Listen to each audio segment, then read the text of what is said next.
Class 10th exercise 1.2 question number 6 explain why 7 into 11 into 13 plus 13 and ये देखिए ये दो नंबर है, एक ये और यहाँ से यहाँ तक और यहाँ से यहाँ तक, ठीक है।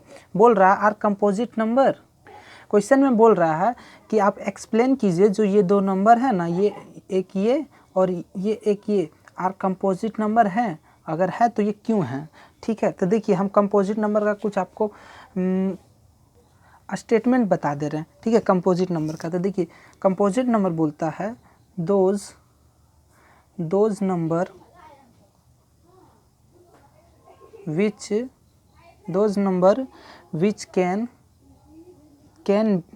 कैन बी रिटेन, ठीक है, रिटेन हैज़ प्रोडक्ट, ठीक है, प्रोडक्ट ऑफ सम नंबर, ठीक है, सम नंबर अदर देन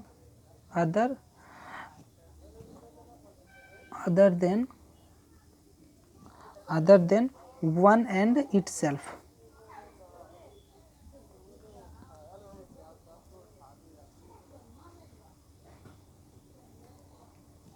देखिए ये बोलता है ना कि अगर कोई भी नंबर है उससे हम उसका प्रोडक्ट के रूप में रिटर्न हैज़ प्रोडक्ट ऑफ सम, यानी कि कोई भी नंबर है जैसे कि 4 एक नंबर है, इसे हम अदर नंबर में लिख सकते हैं, जैसे कि 2 इंटू 2 के फॉर्म में लिख सकते हैं।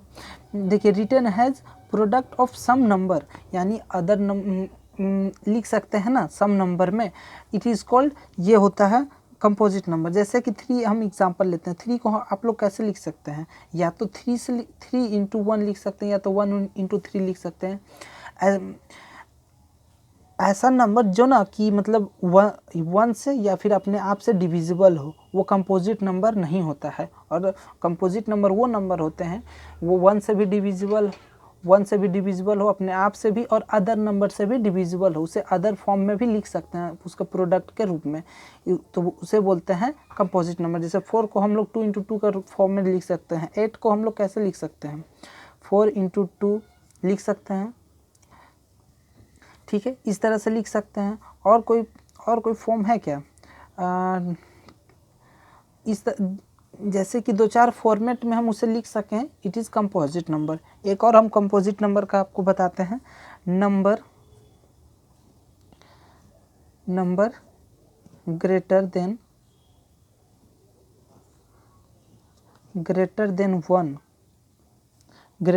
1 are not prime number are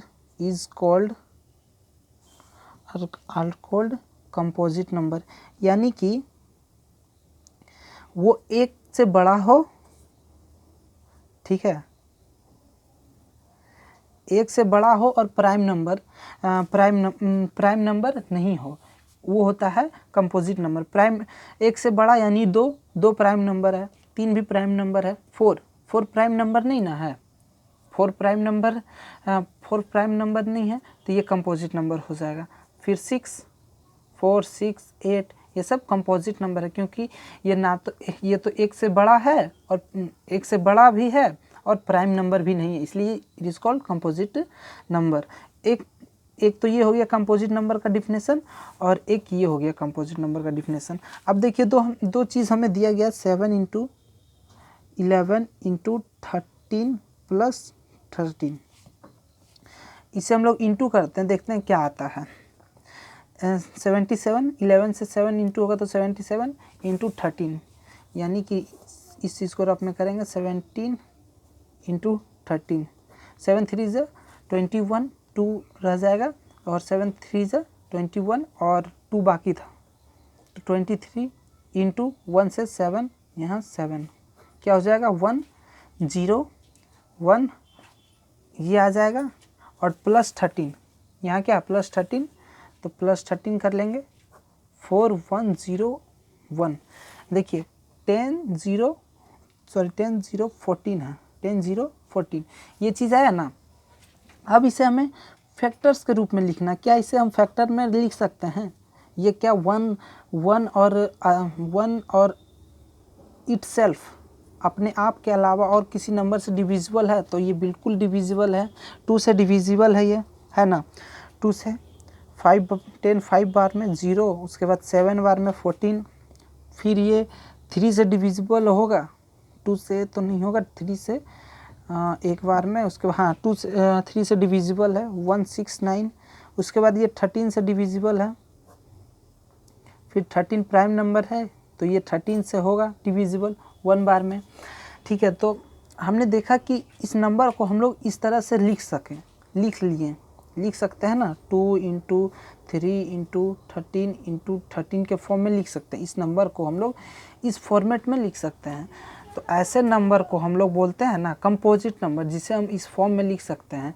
जैसे अगर हम लोग कोई एक डिजिट ले लें, क्या हम एक डिजिट लेते हैं 13, क्या 13 को हम इस फॉर्म में लिख सकते हैं? क्या नहीं लिख सकते हैं। उसको या तो 3 × 1 लिखेंगे या तो 1 × 13 लिखेंगे, क्योंकि ये प्राइम नंबर है। ठीक है, तो प्राइम नंबर कंपोजिट नंबर नहीं होता है। तो जिस नंबर को हम लोग इस फॉर्मेट में प्रोडक्ट के रूप में लिख सकते हैं, written as product of some other number, some number के फॉर्म में लिख सकते हैं, उसे बोलते हैं कंपोजिट नंबर। तो यहाँ पर हम लोग डिफिनेशन इसका लिख देंगे, हिंस 7 × 11 × 13 + 13।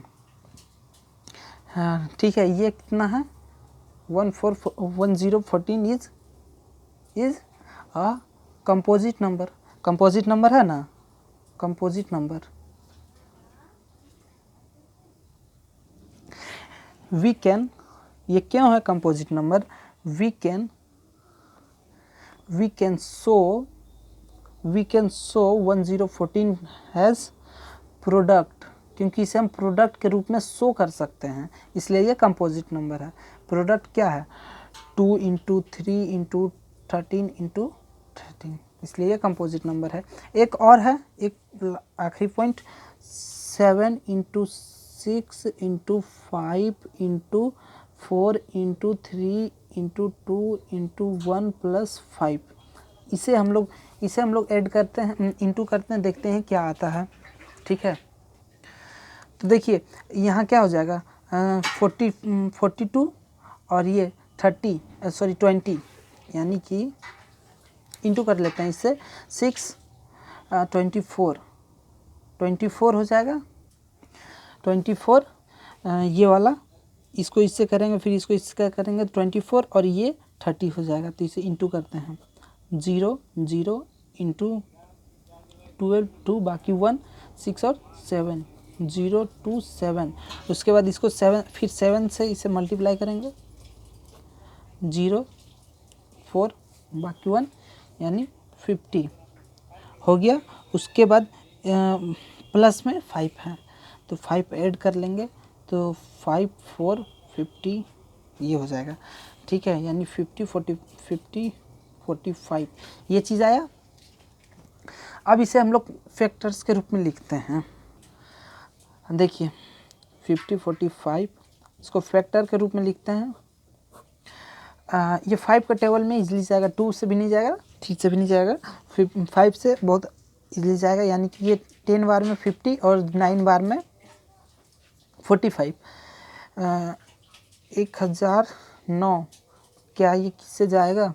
देखिए ज़्यादा हमें ये नहीं करना है, इसको हम लोग एक ही फैक्टर में लिखें, लेकिन लिख तो सके ना। ऐसा तो नहीं है कि इसे 1 से डिविजिबल है या फिर अपने आप से डिविजिबल है, ये 5 से भी डिविजिबल है। तो ये इस स्टेटमेंट को सेटिस्फाई कर रहा है ये, तो इसलिए ये चीज़ ज़्यादा हमें चेक नहीं करना है ना, हमें बस एक स्टेप से ही काम से मतलब है, हमें बस चेक करना कि ये है कि नहीं। तो हम यहाँ पे देख सकते हैं कि ये बिल्कुल 1 और अपने आप के अलावा और भी अदर नंबर से ये डिविजिबल है, तो लिख देंगे यहाँ पे। ठीक है, तो यहाँ पे क्या लिखेंगे, हिंस, यही वाला स्टेटमेंट लिख देंगे। हिंस क्या है 7 into 6 into 5 into 4 into 3 into 2 into 1 plus 5 is कितना है 545। ठीक है, इज़ अ कंपोजिट नंबर। और ये क्यों है कंपोजिट नंबर? तो वी कैन शो क्योंकि हम इसे शो कर सकते हैं, इसे हम लोग फैक्टर्स के रूप में शो कर सकते हैं हैज़ प्रोडक्ट, इसका प्रोडक्ट है, इसे शो कर सकते हैं, इसलिए ये कंपोजिट नंबर है। इसका क्या 5 इंटू ना, ठीक है, तो इसलिए ये कंपोजिट नंबर है। तो क्वेश्चन नंबर 6 इसी तरह से बोल रहा था, इसे हमें शो करना था कंपोजिट नंबर। इसका कंपोजिट नंबर का ये डिफिनेशन है इस, और ये दोनों नंबर इस दोनों स्टेटमेंट को सेटिस्फाई कर रहा था, इसलिए ये कंपोजिट नंबर है। ठीक है, क्वेश्चन नंबर 6 हो गया हम लोग का।